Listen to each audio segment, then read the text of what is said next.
Şairin ömür yoluna bakınca görürüz ki onun hayatı bize acılı ömür sürmüş, cehalete, karagürufçu hurufata karşı kalemiyle mücadele etmiş tabirimizi hatırlatıyor. Abdullah Tukay'ın satirik kaleminin en muhteşem eseri Saman Pazarı yahut Yeni Kesikbaş poemasıdır.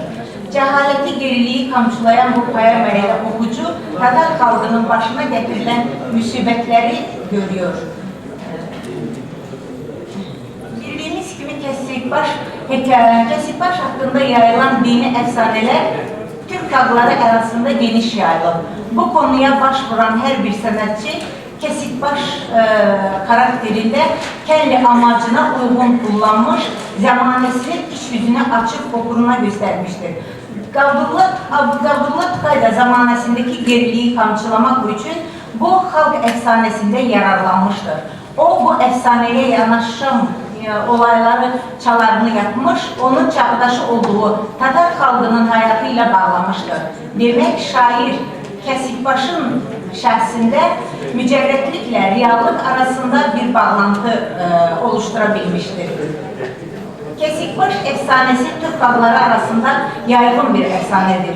Türkler bunu Kızılbaş Alevi dastanı gibi Aleviler arasında geniş yaydığını söylüyorlar. Bu dastanın konusu hemen Türk halklarında birbirine çok okşuyor. Bu efsane ile ilgili Türk araştırmacısı Yaşar Kalafat yazıyor. Kesikbaş efsanesi diğer Kesikbaş efsaneleriyle müştereklik etmesine rağmen zenginlik itibariyle oldukça terbiyedir. Anadolu'da bulunan Kesikbaş efsaneleri seçkin şahsiyetlere ait menkabeler terzinde halk yolunda ölmüş kişinin ölmeden önce öldüğü ve gerçek dirilerden kabul edildiği için kesilen başının koltuğuna alıp silahı ile savaş kafatası şehit olduğu yerde defnedilir ve kabri ziyaretten olur. Yukarıda belirttiğimiz gibi Kesikbaş efsane Alevilerin yarattığı bir efsanedir. Aleviler bu efsaneye gerçek olguları koymak suretiyle onu mücerretlikten uzaklaştırmışlar. Böyle ki ben Kesikbaş efsanesini Azerbaycan diline tercüme etmişim ve bu tercümeni Tatar variantı ile Türk variantı ve Rus variantı ile uzlaştırmışam. Deməli, her üç dilde bu poemanı müqayisə edib ve setri tercüme yapmışam.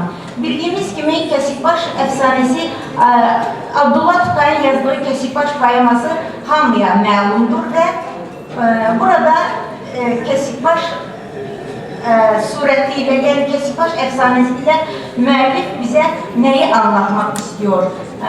Bütün bu əhvalatlar bildiğimiz gibi Saman Pazarında baş veriyor. Deməli, şair Kesikbaş'ın simasında öz halkının başına getirilen müsibetleri oxucusuna danışır. Tatar şairi Abdullah Tukay Kesikbaş efsanesi kendi poemasına konu seçerken güzel bir satirik eser yaratabilmiştir. Poema Eruz Vezi'nin remellerinde Payulat tefilesinde yazılmıştır. Şair eserin konusunun hansı kaynaktan alındığı hakkında yazıyor.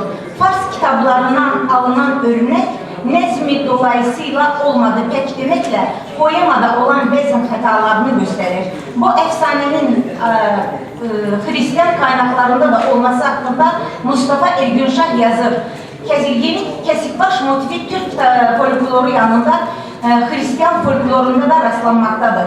Türklerin 13. yüzyılda Anadolu'ya gelişinde Hristiyan efsanelerinde de Kesikbaş güdüsü ile karşılaşmıştır.